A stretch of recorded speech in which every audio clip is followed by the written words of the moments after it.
자, 오늘 하나님 말씀은 마태복음 24장 36절부터 44절, 그리고 로마서 13장 11절부터 14절 이렇게 같이 읽도록 하겠습니다. 먼저 우리 마태복음 24장 36절부터 44절까지 우리 한 절씩 교독하겠습니다. 그러나 그 날과 그 때는 아무도 모르나니 하늘의 천사들도 아들도 모르고 오직 아버지만 아시느니라. 홍수 전에 노아가 방주에 들어가던 날까지 사람들이 먹고 마시고 장가들고 시집가고 있으면서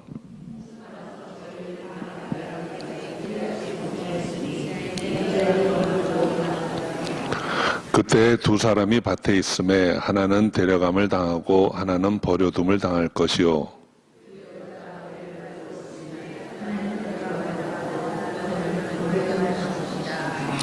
그러므로 깨어 있으라. 어느 날에 너희 주가 임할는지.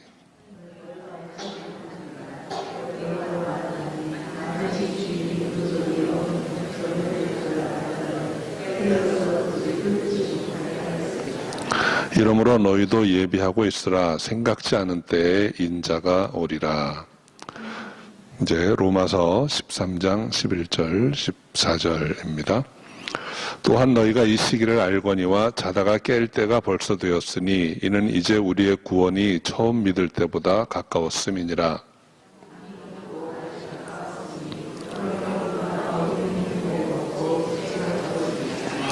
낮에와 같이 단정히 행하고 방탕과 술 취하지 말며 음란과 호색하지 말며 쟁투와 시기하지 말고 오직 주 예수 그리스도로 옷 입고 정욕을 위하여 육신의 일을 도모하지 말라. 아멘.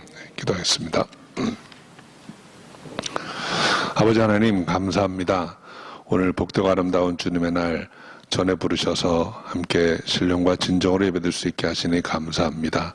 오늘 대강절을 하나님의 은혜 가운데 지냅니다. 주의 오심을 우리가 사모하고 기다리는 마음으로 채워주시옵소서. 주께서 함께 하실 줄 믿사옵고 예수의 이름으로 기도합니다. 아멘.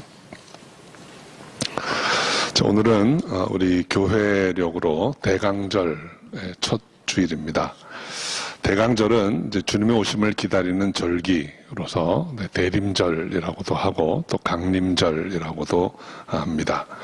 성탄절로부터 이제 4주 전에 그 대강절로 정해서 그리스도 오심을 이제 사모하는 마음으로 준비하는 기간입니다. 대강절의 원 의미는 이제 그리스도의 탄생 또 성육신의 의미를 기억하기 위해서 지키던 절기이지만 이미 예수 믿고 하나님 앞에 의롭다 하심을 받은 우리는 이제 주님의 다시 오심을 기다리는 그런 절기로 생각을 합니다. 주께서 이미 2000년 전에 이 땅에 오셔서 십자가에서 우리의 죄를 대속하시고 부활하심으로 우리의 생명길을 열어놓으셨기 때문에 이제 믿는 우리는 다시 오실 주님을 기다리는 것입니다. 실제로 우리는 이 성탄의 계절에만 주님을 기다리는 것이 아니고 주님이 오시는 그날까지 어떤 의미에서 보면 우리는 대강절을 계속해서 지키는 것입니다. 그런데 우리가 자주 잊으니까 특별히 이 절기를 정해서 이제 대강절로 주님을 사모하며 기다리는 마음을 갖게 하는 것입니다. 이제 오늘이 이제 주일로서는 첫 번째 대강절인데 그리스도의 오심에 대해서 우리가 본문을 중심으로 우리가 어떻게 주님의 오심을 기다려야 하는가 하는 것을 생각해 봅니다. 먼저 우리 마태복음 24장 36절 말씀 다시 한번 읽어봅니다. 그러나 그 날과 그 때는 아무도 모르나니 하늘의 천사들도 아들도 모르고 오직 아버지만 아시느니라. 주님의 오시는 그 날을 아무도 모른다고 했습니다. 예수께서 처음 이 땅에 오실 때에도 사람들은 언제 그가 오실지 몰랐습니다. 선지자들이 메시아의 오심을 여러 번 예언했습니다. 메시아는 베들레헴에서 나실 것이다 라고 예언했습니다. 또 처녀에게서 아들을 낳으리니 그 이름을 임마누엘이라 하라 예언하였습니다. 또 마리아에게 이제 수태고지를 전하면서 이제 아들을 낳으리니 이름을 예수라 하라. 이렇게 미리 다 말씀을 하셨어요. 그리고 아기가 태어났을 때 들에 있던 목자들이 천사의 인도함을 받고 아기 예수를 경배했습니다. 또 멀리 동방에서 박사들이 별을 따라와 가지고 또 경배했습니다. 그런데도 사람들은 그 예수의 오심을 알지 못했습니다. 예수님께서 이 땅에서 살아계시면서 하나님의 말씀을 대언하시고 표적과 기사로 그분이 하나님 되심을 그렇게 여러 번 말씀하셨는데도 사람들은 믿지를 못했습니다. 그리고 그를 부인하고 거절해서 마침내 십자가에 못 박아 죽였던 것이죠. 사람들은 몰랐지만 사람들이 어떻게 반응하는가에 상관없이 주님은 그분의 계획대로 그분의 시간에 이 땅에 오셨습니다. 그분의 재림도 마찬가지입니다. 그 때가 언제일지는 아무도 모른다고 했어요. 오늘 본문에 보면 그 날과 시는 아무도 모른다. 천사들도 모르고 아들도 모르고 오직 아버지만 아신다. 이렇게 말씀을 하고 있습니다. 이 말씀의 진정한 의미는 무엇일까요? 정확한 때는 알 수 없지만 분명히 오신다라는 것입니다. 성경에 보면 이제 때가 가까우니라 하는 말씀이 참 많이 나옵니다. 때가 가까우니라. 이 세대가 가기 전에 이런 말씀이 나옵니다. 그것은 시간적으로 얼만큼 가까우냐를 말하는 게 아니고 그 말씀의 진정한 의미는 분명히 오신다. 그런 뜻입니다. 우리가 이 대강절에 주님의 다시 오심을 기다리는 것은 허망하게 먼 곳을 바라보면서 언제 오실까 하는 마음으로 기다리는 게 아닙니다. 반드시 오실 주님을 확신을 갖고 기다려야 한다는 것입니다. 주님은 분명히 다시 오실 것입니다. 그 오실 주님을 우리가 사모하는 마음으로 기다릴 수 있기를 바라는 것입니다. 37절에 보면 노아의 때와 같이 인자의 임함도 그러하리라 그랬습니다. 노아의 때가 어떤 때였습니까? 한마디로 하면 세상에 죄악이 관영했던 때입니다. 인간의 삶이 아주 타락의 끝을 달리고 있었다는 거예요. 오늘날 세상이 마치 노아의 때와 같습니다. 오늘날 세상은 많이 좋아진 것 같은데 그리 좋아진 것 같지는 않습니다. 이제 풍요로운 세상이 되었다고 했습니다. 여러분, 풍요로운 세상이 되었는데 지금 그 풍요가 모든 사람에게 풍요합니까? 그렇지 않습니다. 빈부의 차가 얼마나 심한지 모릅니다. 이번에 지난번에 네팔에 가서 정말 분명하게 느낀 것은 이렇게 가난한 나라가 아직도 있다라는 것입니다. 사람들이 이제는 버스 위에 타고 다닙니다. 버스는 꽉 찼고 그 버스 지붕에 사람들이 마치 콩나물 그 시루에 있는 콩나물처럼 잔뜩 올라앉아서 가요. 얼마나 조마조마한지 모릅니다. 그 차 가다가 급정거하면 다 떨어질 것 같아요. 또 어떤 때는 사람들이 올라가고 있는데 버스는 출발합니다. 그러니까 막 발이 떴다가 다시 붙었다 하면서 올라가요. 그리고 만약에 그렇게 해서 사람이 떨어져서 죽으면 장작값 준답니다. 화장하는 데 필요한 장작 사는 돈 정도 준다는 거예요. 사역을 마치고 그 산동네를 한번 걸었던 적이 있습니다. 집이랄 것도 없이 허름한 곳간 같은 곳, 바닥은 그냥 땅바닥이고 그냥 벽은 지난번 지진에 이렇게 갈라졌는데 아직 보수를 못했어요. 하늘이 보이는 듬성듬성 보이는 그런 천장에서 그냥 식구들이 이슬만 피하고 있습니다. 한 달에 막노동해서 50불 정도 벌면 그것으로 그냥 만족해하면서 살아간다고 합니다. 또 항생제 같은 기초의약품이 부족해서 유초등부 아이들이 중고등부 대학부로 가는 확률이 그리 높지 않다고 합니다. 반면에 또 어떤 나라에서는 한 병에 몇백 불씩 하는 포도주를 식사 전에 반주로 먹습니다. 제가 사역을 마치고 이렇게 돌아오는 길에 공항 면세점에서 이렇게 명품들을 보면서 그 가격을 보고 그 네팔 아이들 얼굴이 이렇게 겹쳐져서 보였습니다. 세상은 굉장히 어려운 모습으로 비추어져 있습니다. 또 쾌락을 쫓는 풍조는 어떻게 설명할 수 없을 정도로 독하게 퍼져 있습니다. 죄악된 삶의 모습이 그냥 삶의 취향 정도로 설명이 되고, 성경이 죄라고 한 삶의 형태는 자신의 권리라는 명목으로 버젓이 누려지고, 또 건강한 삶의 형태라고 아이들에게 가르쳐집니다. 오늘날 이 세상의 모습은 노아의 때와 별로 다르지 않습니다. 노아의 때 사람들의 특징 중에 하나는 불신입니다. 홍수의 경고를 들었습니다. 물로 심판을 받을 것이다 라는 경고를 들었는데도 사람들은 그 말을 믿지 않고 오히려 그 말씀을 경홀히 여기고 기롱하였다라고 성경이 말하고 있습니다. 그 한참 뒤에 소돔 사람들도 그랬습니다. 창세기 19장에 보면 타락이 극에 달한 소돔 사람들에게 하나님의 경고가 임했는데, 이번에는 불로 심판할 것이라고 경고하는데 사람들이 농담으로 여기고 기롱하였다라고 했습니다. 노아의 때는 타락의 때와 함께 불신의 때입니다. 그런데 그 노아의 때와 같이 인자의 임함이 그러하다라는 말에는 또 느닷없이 오신다라는 의미도 포함되어 있습니다. 어느 날 갑자기 비가 몰아치고 홍수가 임했던 것처럼 주님의 오심도 그럴 것이다라는 의미입니다. 마태복음 24장 40절 41절에 보면 둘이 밭을 갈다가 하나는 데려감을 당할 것이고, 둘이 같이 매를 돌리다가 하나는 데려감을 당할 것이다. 갑자기 그렇게 온다는 거예요. 저는 이 성경적인 이 말씀대로 참 볼 수 있는 좋은 자료 중에 하나가 그 Left Behind라는 영화입니다. 혹시 못 보신 분이 계시면 한번 빌려서 보시기 바랍니다. 하나님께서 다시, 예수 그리스도께서 다시 임하실 때 갑자기 임할 것이라는 거예요. 어떤 사람은 휴거를 당하고 어떤 사람은 그 자리에 있고, 그런 일들이 있을 거라는 것이죠. 노아의 때, 그때는 또 믿음의 때이기도 합니다. 노아는 믿음으로 방주를 지었습니다.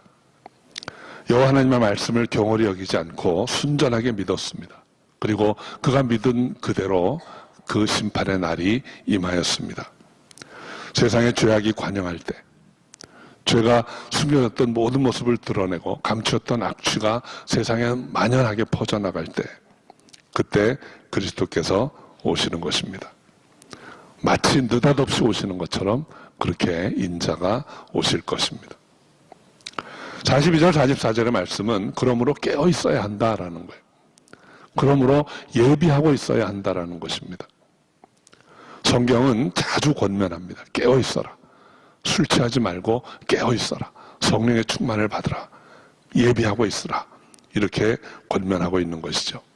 그 권면의 가장 대표적인 말씀 중에 하나가 열처녀 비유입니다. 예수님께서 신랑이 언제 올지 모르니까 등불에 기름을 채워놓고 불을 밝히고 서 있으라는 거예요. 깨어 있으라는 거예요. 우리가 이 대강절에 깨어 있으라 하는 말씀을 가지고 과연 우리는 어떻게 깨어 있어야 하고 어떻게 예비하고 있어야 하는가 하는 것을 몇 가지로 생각해 보려고 합니다. 첫 번째로 우리가 깨어서 예비한다고 하는 것은 때를 분별하는 것입니다. 이 때가 마지막 때임을 우리가 분별할 수 있어야 합니다. 마태복음의 앞에 문맥들을 보면 징조들을 보면서 주님의 때가 가까운 줄 알아라 이렇게 말씀합니다. 그 징조들이 어떤 것입니까? 대표적으로 환난과 미혹입니다. 도처에서 환난의 소식, 전쟁과 지진과 이런 모든 어려운 일들, 재난의 소식들이 들려올 때 마지막인 줄 알아라. 그리고 마지막 때가 오면 미혹이 많이 있을 것이다 라는 것입니다. 자기가 구주다, 자기가 구세주다, 메시아다 라고 하는 사람들이 많이 나올 것이라는 거죠. 그런 때가 되면 마지막에 가까운 줄 알라. 인자가 다시 올 때가 가까이 왔음을 알라 하는 것입니다. 마태복음 오늘 본문의 34절 조금 앞에 보면 34절에 이 세대가 지나가기 전에 이 일이 다 이루리라. 이 세대는 어떤 세대입니까? 노아의 때와 같은 세대입니다. 이 세대는 시간적으로 20세기 혹은 21세기를 가리키는 것이 아니고 죄악이 관영한 세대입니다. 다음 세대는 이 죄의 문제가 다 해결된 세대입니다. 그런데 인간의 힘으로 그 다음 세대는 오지 않습니다. 우리가 사는 세대는 이 세대입니다. 죄악이 관영한 때입니다. 경고의 메시지를 듣고도 무시하던 때입니다. 여전히 먹고 마시고 장가들고 시집가고 하면서 마지막에 대한 대비를 하지 못하던 때입니다. 그런데 우리 하나님의 사람은 이 마지막 때에 깨어 있어야 합니다. 이때가 마지막 때라는 것을 분별할 수 있어야 하는 것입니다. 두 번째로 깨어서 예비한다고 하는 것은 충성된 삶을 사는 것입니다. 성경에 충성되다라는 말은 믿음이라는 단어를 번역한 것입니다. 믿음이라는 단어의 의미가 여러 가지 있지만 그 중에 첫 번째는 우리가 쉽게 얘기하는 바른 믿음이에요. 하나님이 천지를 창조하셨고 하나님이 이 세상을 다스리신다는 것, 하나님이 우리 멸망할 수밖에 없는 우리를 사랑하셔서 구원하기 원하신다는 것, 이것을 믿는 것입니다. 그리고 그 하나님이 세상을 사랑하셔서 독생자 예수 그리스도를 우리에게 보내셨고 그 예수님의 십자가와 부활로 말미암아 우리가 생명을 얻게 되었다는 것, 이것을 믿는 것입니다. 이 바른 믿음을 가지고 마지막 때에 깨어 있어야 하는 것입니다. 그리고 이 믿음이란 말의 또 다른 신실한 의미는, 진지한 의미는 성실함이에요. 신실함. 우리가 믿는다면 믿는 대로 살아야 하는 것입니다.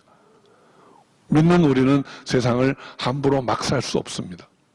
마지막이 다가왔으니까 이제 아무렇게나 해도 곧 끝날 텐데 하는 것이 아닙니다.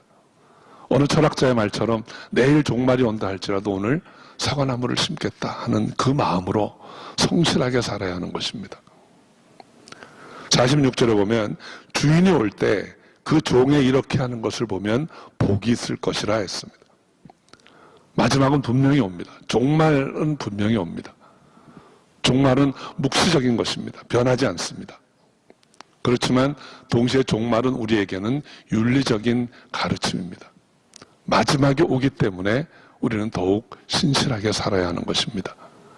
주님이 오셔서 우리를 보실 때 신실한 삶의 모습이 주님께 보여져야 하는 것입니다. 세 번째로 깨어서 예비하는 모습은 거룩한 삶입니다. 오늘 우리가 읽었던 로마서 13장 11절 14절은 바로 그것을 우리에게 말씀해 줍니다. 로마서 13장 12절에 어둠의 일을 벗고 빛의 갑옷을 입자 하였습니다. 이 말씀을 13절 14절에서는 구체적으로 이렇게 부연합니다. 낮에와 같이 단정히 행하고 방탕과 술 취하지 말며 음란과 호색하지 말며 쟁투와 시기하지 말고 오직 주 예수 그리스도로 옷 입고 정욕을 위하여 육신의 일을 도모하지 말라. 이 마지막 때의 세상 풍조는 물질주의와 쾌락주의로 요약됩니다.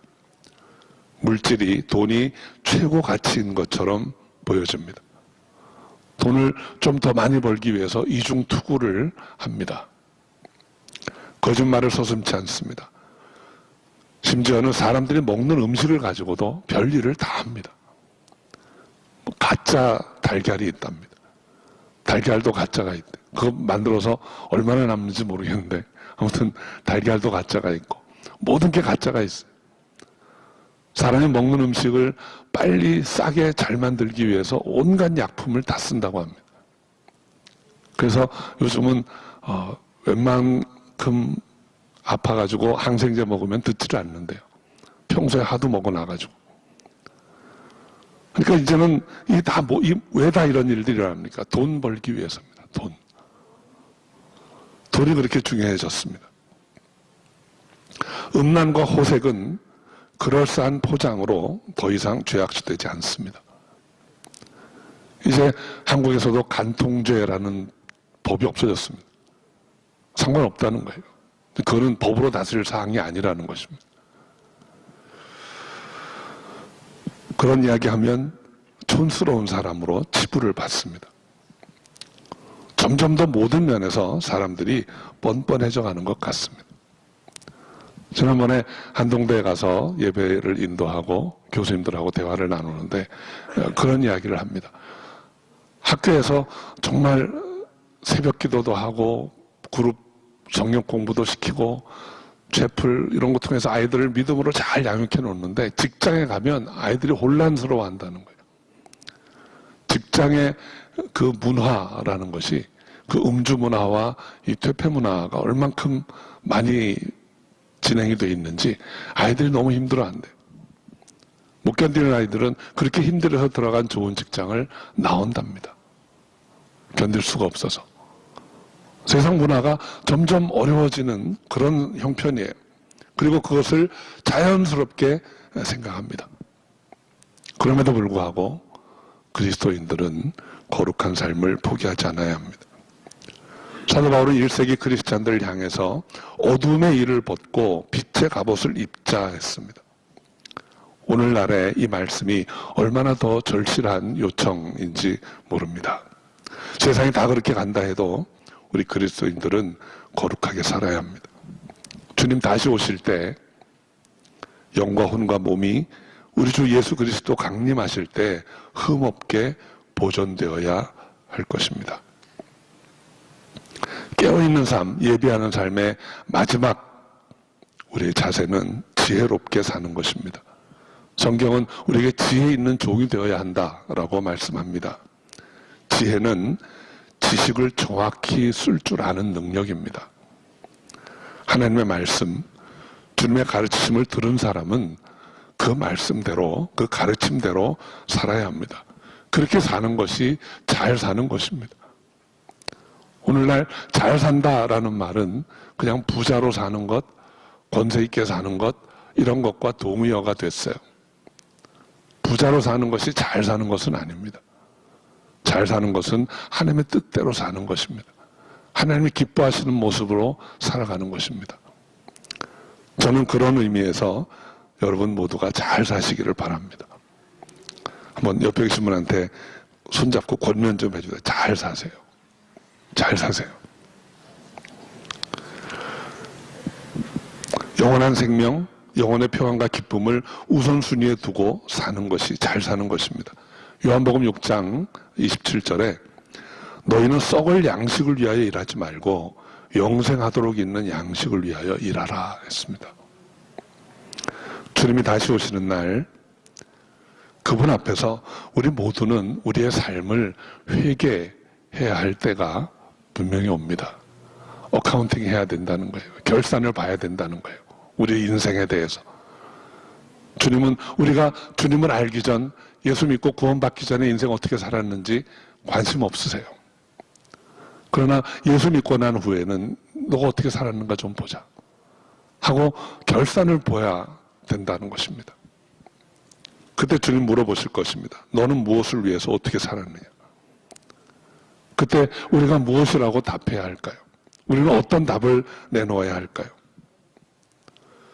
썩을 양식을 위해 살지 않고 영생하도록 있는 양식을 위해 살았습니다.